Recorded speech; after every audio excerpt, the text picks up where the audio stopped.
Would you like to enter daily life in one of the most interesting civilizations in history? I think your answer is yes. So let's start. Throughout history, there are few states that have reached borders as wide as Rome, developed their own culture and management approach for many years, and had an impact on humanity.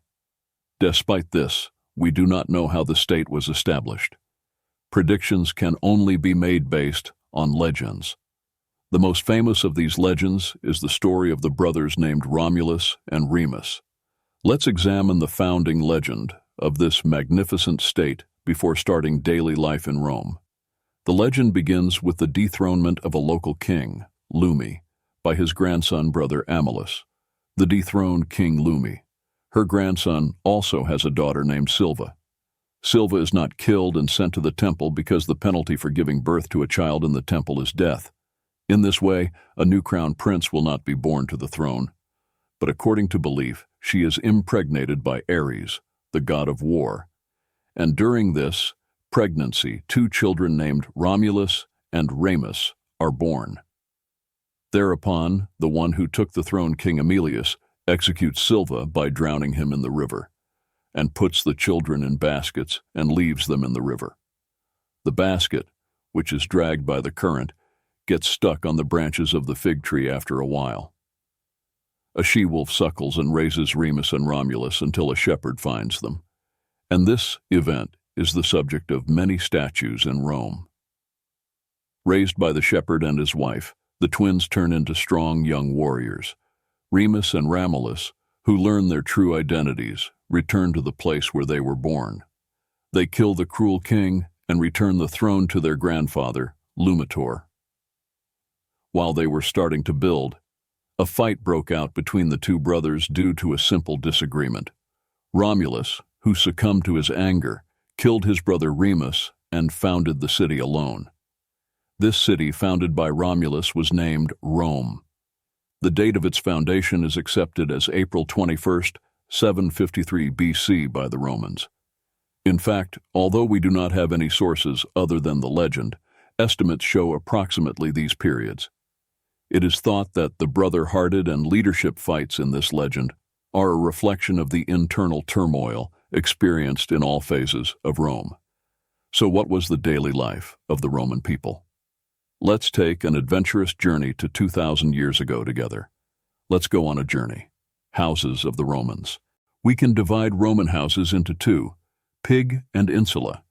Pig is the name given to private residences in ancient Rome. They can be of various sizes, from small houses to buildings that fall under the definition of palace. These residences have a single family. Yashar pig-style houses are quite large, and large if they belong to wealthy families, and often even inside them. It was located in ornate gardens. These gardens were surrounded by walls or other rooms of the house on all sides, so they could not be seen from the outside. They were decorated with columns, statues, various plants, and small fountains. In good weather, the household spent a significant part of the day in these gardens. If the weather was good, meals were eaten here, daily meetings were held here, and family meetings were held here. He would spend all the activities he would do in other rooms of the house in the garden. These gardens, which were equipped with more dense plants and fountains compared to today's gardens, could be full of dense greenery that could be considered suffocating. And these gardens were called hortus. You can see an example hortus on the screen. Another important part of the house is the atrium. It is a courtyard surrounded by other rooms, usually with a pool in the middle. It is one of the most important parts of the house. The Romans welcomed their guests here, and this was the center where daily business took place. Bedrooms, family living rooms, kitchens, atriums were opened. They were usually open-topped and sometimes partially roofed. They were protected from the heat and noise of the outside world. It has a remote and quiet environment. The pool in the middle is both a decoration and an important function to collect rainwater. If you were to enter the house of a wealthy person in the Roman period, you would see the slaves and the owners of the house pursuing their duties. Throughout the day, in the atrium section of the house, which is surrounded by columns and opens to many rooms. It was an architecture that provided high-level benefits, both in terms of aesthetics and comfort. It became a signature in the Roman period and was frequently used in many houses, temples, and palaces. This was the activity area of the house in hot weather. There are barbecues, tables, mirrors, and sometimes theater games, various shows, dances to entertain the guests at the feasts organized by the owners.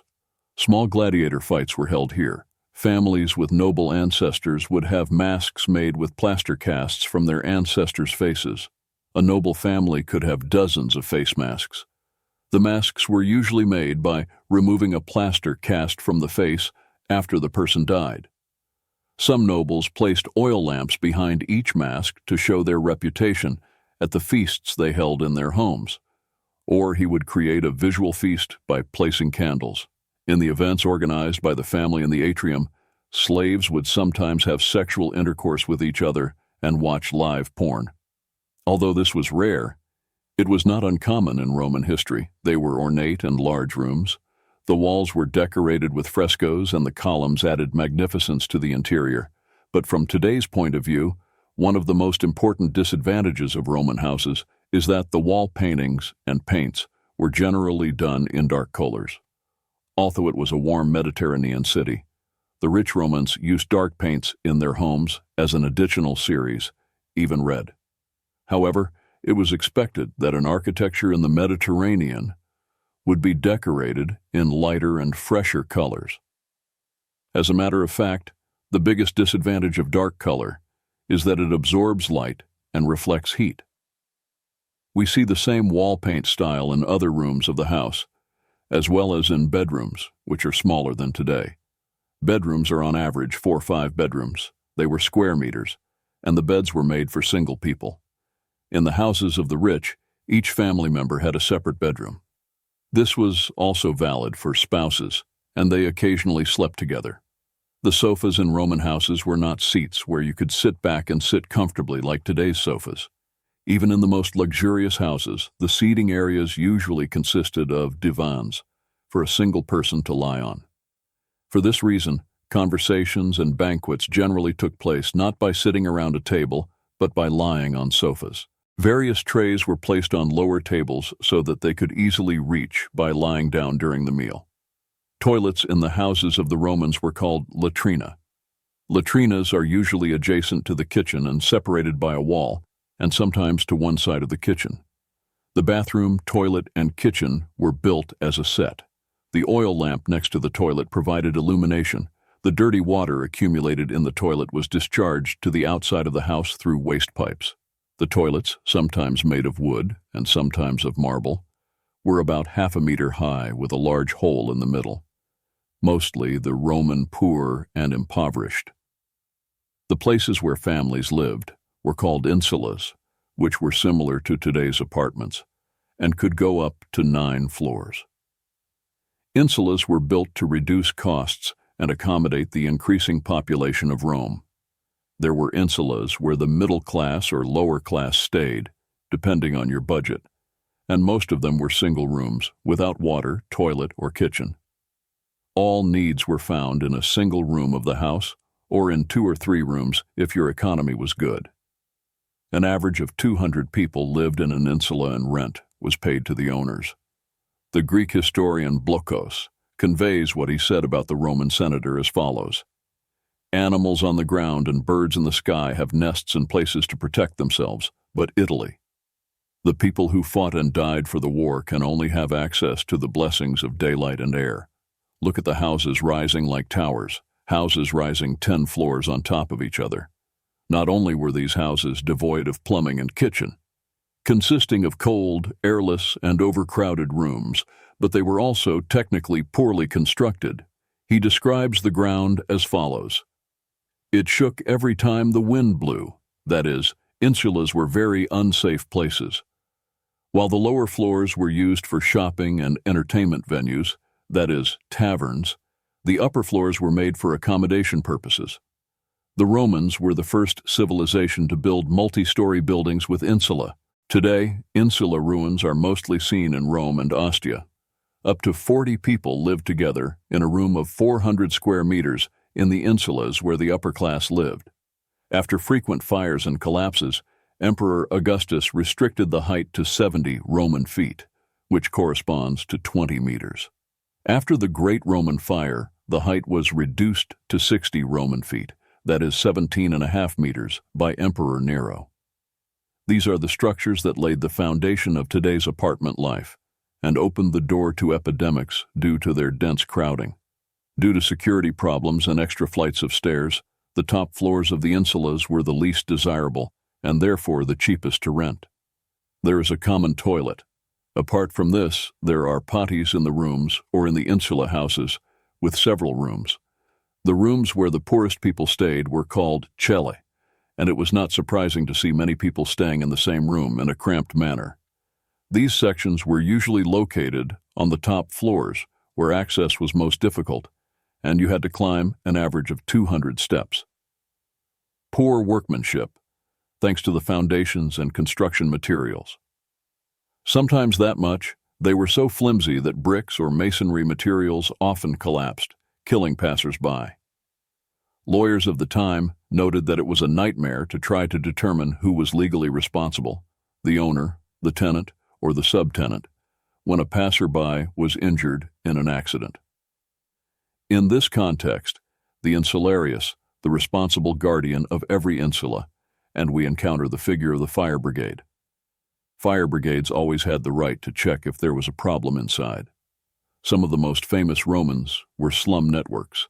For example, the famous philosopher, orator, and politician Cicero received most of his income from the rents on the insulas he owned. In a letter he wrote to his best friend, Atticus Cicero, talks about converting an old baths into small apartments and encourages his friend to bid higher than anyone else for the property he wants.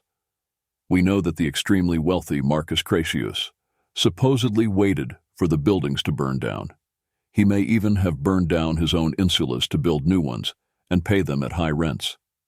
It was possible to see a mother cooking on a barbecue in one corner, a father resting after working all day long, and a child playing with small gladiator toys in the other corner. There were no windows in the inner rooms of the insulas. Sunlight did not enter throughout the day. For this reason, they were often illuminated with oil lamps. The lowest level insulas were preferred by singles. They were temporary accommodation places. The Romans, who had better budgets, could move to mid-level insulas, especially if they were married. In such places, whose rents were slightly higher, 8-10 flats were built to open to a common courtyard. Houses could have 2 or 4 rooms. The common courtyard was both the entrance and daily living area. Women in the insula made their meals here, ate their meals here, conversations and daily activities took place here, washing clothes, and sometimes even bathing needs were done on this common towel of the insula. In other words, everyone living in an insula was witnessing each other's entire life from every angle. This type of mid-level insula. In the 1960s, there was a common toilet in the courtyard. Women would go to help each other while doing daily chores. People spent most of their days in this courtyard. Children played their games here. We can interpret the life in these insulas, which consist of 8-10 flats overlooking the common courtyard, as families living together in a big house. Tens of thousands of such apartment blocks were needed to accommodate the population. A list of the buildings in the city shows that there are more than 44,000 insulas, and if this is true, some of them, as we have mentioned, must have been quite small. The clothing tunic was a practical wear for every novel.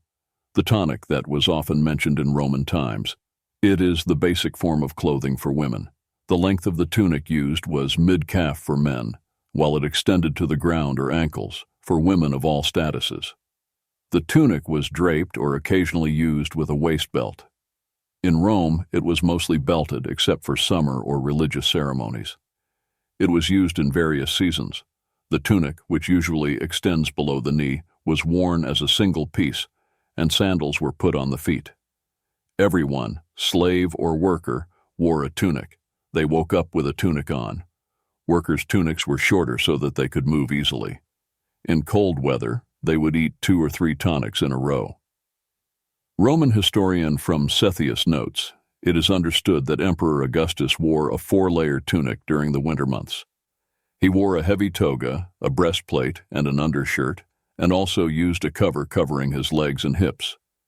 It was possible to find tunics of different designs for all kinds of citizens. For women, ornamental and wide tunics, sleeveless and short tunics for guards and soldiers. Ornate tunics for young girls were the kind of clothes we would encounter in daily life. Toga, the most characteristic dress of Rome, was a garment that indicated status for the upper class. If you are walking around the streets of Rome with a toga, you have a power that should be feared.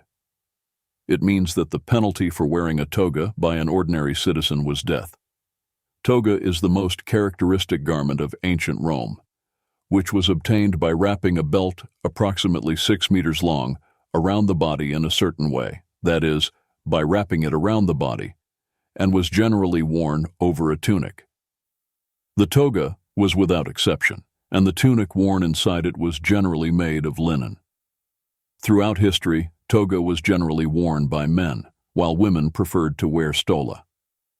Toga is the oldest known clothing of the Romans.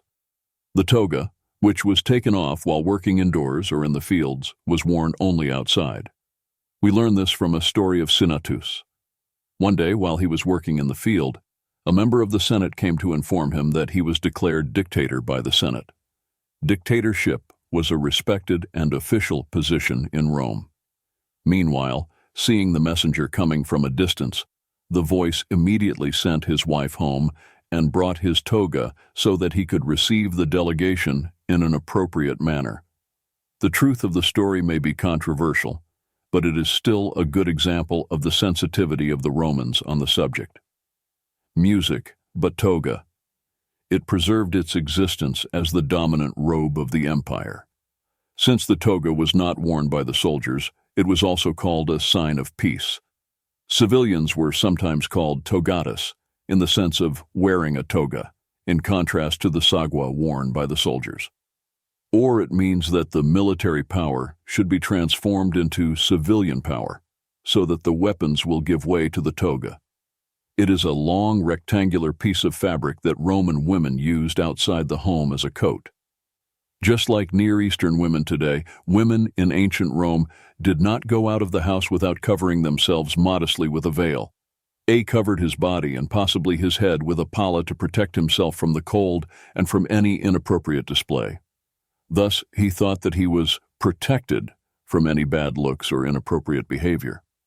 Palla, which varies according to changing climatic conditions, is usually made of wool for cold winter days and cotton or silk fabrics for hot summer days. Roman women chose the color of the pavla they wore to contrast or harmonize with their other clothes. Although honey was used in many different forms, it was designed to completely cover the head and body. Although men generally preferred not to wear underwear, the underwear was tight enough to resemble today's athlete pilots, according to those depicted in the mosaics. It is seen that the workers and slaves wore underwear. The only clothes they wore while working were underwear.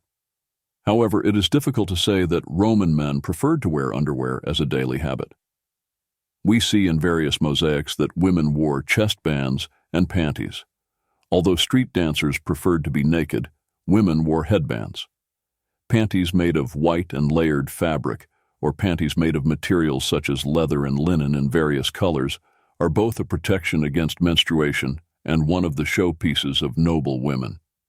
As a matter of fact, in those years, women preferred tighter underwear because they wanted to have slim body lines. Apart from these, it is not possible to talk about underwear in Rome. Hygiene in Rome. It would not be wrong to say that there are significant differences between the people of 2,500 years ago and modern people in terms of their approach to hygiene. The Roman people had water in every aspect of their lives. Aqueducts came to the city. Thanks to this, it had the chance to meet its cleaning needs. There were 1,300 fountains and 200 public toilets, called latrina in the city, and the people carried the water to their homes with buckets. The system was also accompanied by a complex sewage network. While water was delivered to public areas such as baths through lead pipes, it was necessary to carry it with buckets for other places. Of course, Rome, unless you are from the upper class of the world, because there were water systems in some of the palaces or large houses. Public toilets were one of the places where the Roman people socialized. It cannot be said that the Romans were shy when using their toilets. You can chat side by side and opposite each other in a large room on perforated marbles built on a strip under which water flows. In addition, the toilet needs were met.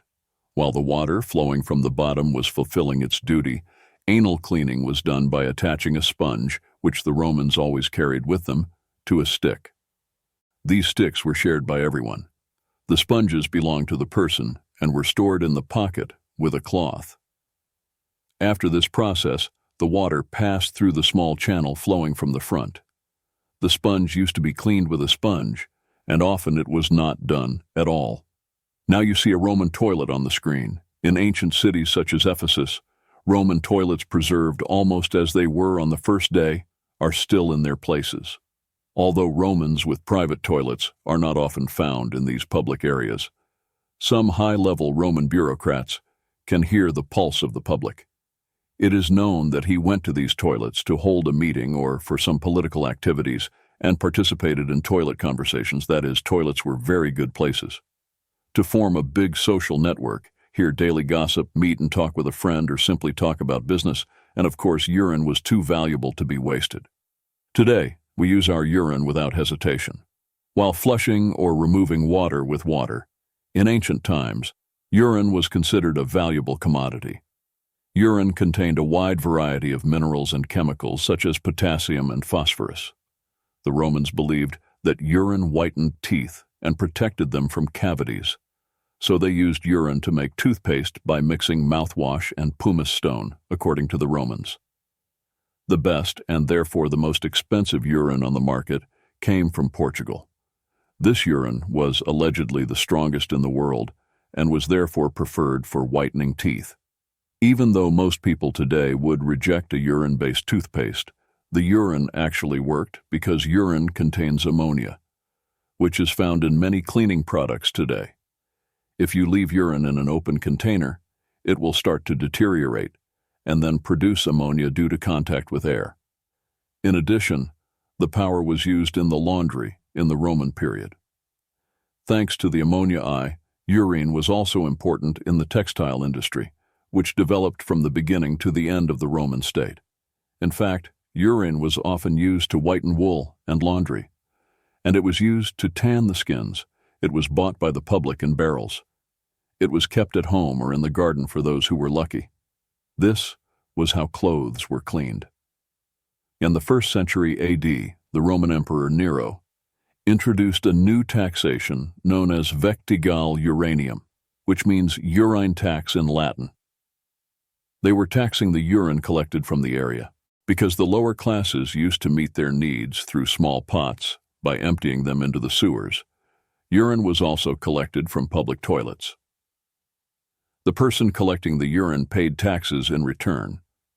Do not think that it smells and the clothes are yellow from cleaning, because urine was the raw material for cleaning products and was made usable through various processes. But we can say that there is a general sewer smell in the city due to urine conversion facilities, public toilets, and people emptying the toilets in their homes to various places. So much so that, according to the law, the urine in containers must be discharged into the sewer. But the Romans, who did not want to walk up to the toilet, usually emptied their urine containers even in front of the doors. In fact, those living on the higher floors of the insula would even pour their toilet containers from the window. Although this situation was tried to be prevented with the laws passed from time to time, the residents of the insula, who sometimes had to climb 200 steps to reach their homes, had to pour their toilet containers outside. That is, they never poured their toilet containers outside. However, it should be noted that the Romans were the society that loved bathing the most in the world of that period. This is clear and obvious, and the bath architecture they developed is still in use. Those who started their work at sunrise would finish their work around noon and take the bath in the bath. Now it was time for entertainment and recreation. It had a low fee and was free for children. The baths were cleaned, and the availability of water was announced to the public by ringing a bell on the roofs. It is known that the baths, which were generally used during the day, were opened and used at night in some cases. However, this was not a very common practice because night use created problems, especially in terms of lighting costs and security. The Roman bath was designed for washing and resting. Baths were a common feature of cities throughout the Roman Empire. They included a wide variety of rooms with different temperatures, as well as swimming pools and sections for reading, relaxing, and socializing. With their large indoor spaces, Roman baths were important drivers of architectural innovations, especially in the use of domes. The baths were built using fireproof terracotta bricks, and finished buildings were often adorned with fine mosaic floors, marble-lined walls, and magnificent works of art with decorative sculptures. Roman baths contained similar features such as changing rooms, exercise rooms, open-air swimming pools, superheated dry and wet sweat chambers, heated and hot water pools, hot rooms with a heated and warm pool. Cool rooms, often monumental in size and with a domed, unheated, and cold bath, were the heart of the baths. Rooms such as these were available for massage and other health treatments. Additional structures such as cold water plunge pools, private baths, libraries, conference rooms, and open gardens were also included. For the Romans, these baths were an important part of daily life. Wealthy Romans brought slaves with them to serve them. The slaves brought in were often responsible for carrying towels and drinks. There were also staff on standby for massage services and skin care. All Romans could access these services, and the fees were kept very low. They would relieve the stress of the day. Romans who survived would already be ready to spend time in the baths throughout the day as parents and children. In Roman baths before bathing, sports activities were done.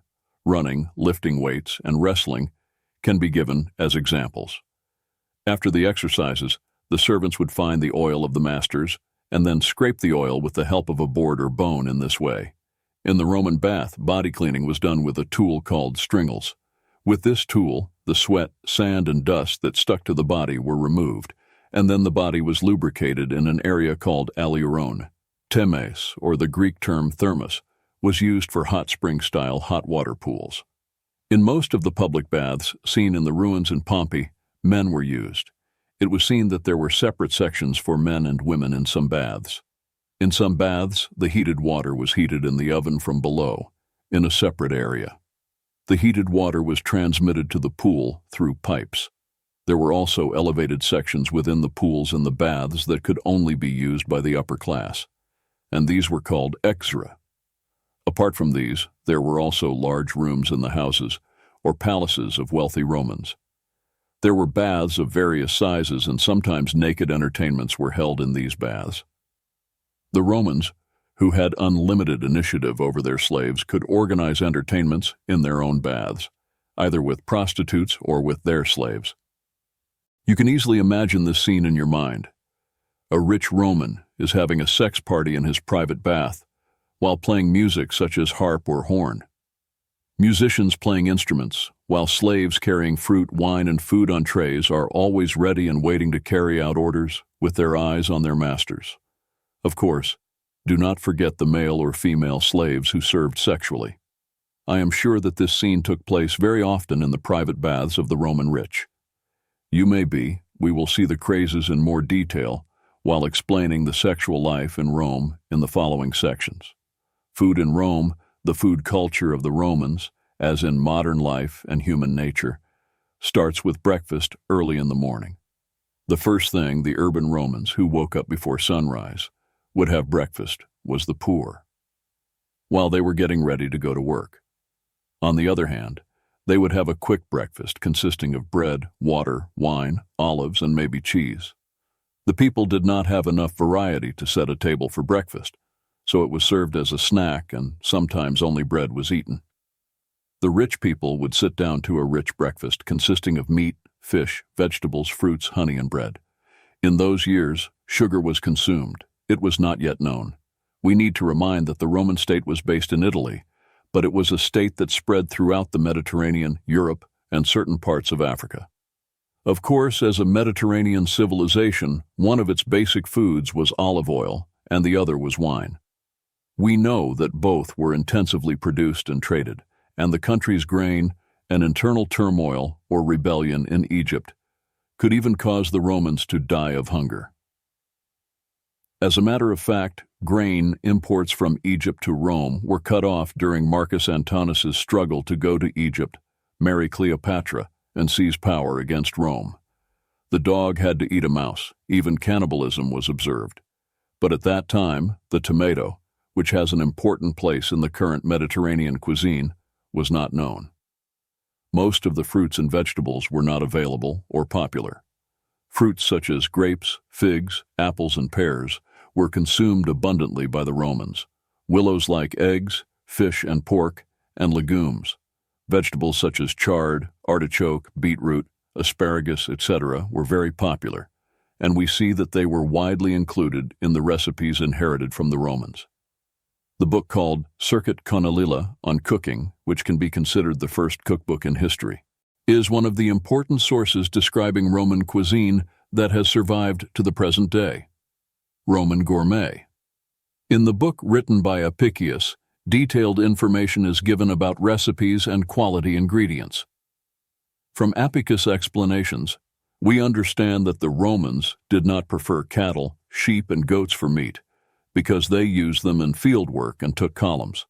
Instead, they used pigs, chickens, and various birds in meat dishes, such as fish, sea urchin, mussels, oysters, and octopus.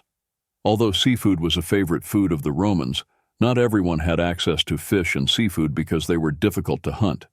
In ancient sources, garum or passing sauce was used instead of salt by both ancient Greeks and Romans. Garum, produced from fermented fish, was included in the cuisine of all Romans, rich or poor, and was very loved by the Romans, just like the Greeks. He drank wine like this by diluting it with seawater, but it was served with honey wine as a starter before meals. Bread was one of the indispensable parts of Roman cuisine, and there were many bakeries in Rome. Of course, it is very different from today's white bread. Flat sourdough breads prepared from whole grains, if honey is used in both desserts and meals. It was used to add flavor. Herbs such as rosemary, coriander, anise, fragrant spices such as cumin, cinnamon, and cloves were known and used, but black pepper had a special place, since the poor Romans did not have a kitchen in their homes, and they generally tried to meet their every need in the barbecue in the room. Protective elements such as refrigerators had not yet been invented. Because of the lack of food, they generally consumed Facebook-type foods sold in the stalls of Cusick Street. These were the lowest-level Romans and generally consisted of the working class. We also see ancient animals and bird species, such as pelicans, brought from distant regions in the menus of the Roman rich. The most important event of the evening is the dinner called cena in Latin, dinner in Roman villas. There is a room characteristically reserved for dinner. The Romans called this room trignium. In Latin literature, triclium is used in the sense of 3 sofas. We explained this sofa model for lying down at the beginning, and dinner was consumed by sitting on these sofas or lying down more comfortably, and there were 3 stages of dinner. These are gustatio. In other words, this stage of the entrance of dishes can be read thanks to the fact that the